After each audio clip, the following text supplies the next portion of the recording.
brought to you by Palvi Agrico. आता शेतीसाठी जे काही लागणार ते घरपोच मिळणार, तेही मोबाईलच्या एका क्लिकवर.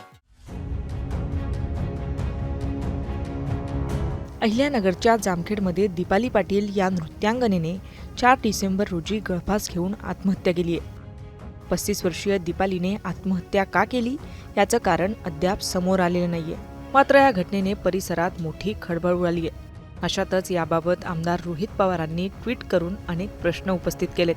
त्यांनी ट्विट केलंय की अखेर आत्महत्येस प्रवृत्त केल्याप्रकरणी जामखेड पोलीस ठाण्यात संदीप गायकवाड यांच्या विरोधात गुन्हा दाखल करण्यात आला. हा तोच आरोपी आहे ज्याच्या पत्नीला भाजपने नगरसेवक पदाची उमेदवारी दिली आहे. स्वतःचं लग्न झालं असतानाही एका नर्तिकेवर लग्न करण्यासाठी दबाव आणल्यामुळे तिच्यावर आत्महत्या करण्याची वेळ या आरोपीमुळे आली. या घटनेमुळे भाजपचा खरा चेहरा पुढे आलाय आणि असे अनेक नमुने आहेत ज्यांना भाजपने नगर परिषद निवडणुकीत उमेदवारी दिली. हीच आहे पार्टी विथ डिफरन्स भाजपा. आता कोणत्याही दबावाला बळी न पडता आत्महत्या केलेल्या महिलेला न्याय मिळवून द्यावा, एका महिलेला न्याय मिळावा म्हणून आमचंही या गुन्ह्याच्या तपासाकडे बारकाईने लक्ष राहील, असा सुद्धा इशारा रोहित पवारांनी दिलाय. दीपाली पाटील ही मूळची कल्याणची रहिवाशी होती. आपल्या काही मैत्रिणींसोबत ती सध्या जामखेडमधील तपणेश्वर भागात राहत होती.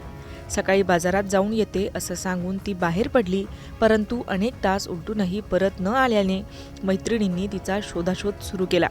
तसेच दीपाली ज्या रिक्षाने गेली त्या रिक्षा चालकाकडून चौकशी केल्यानंतर त्याने तिला साई लॉजमध्ये सोडल्याचं रिक्षा चालकाने सांगितलं.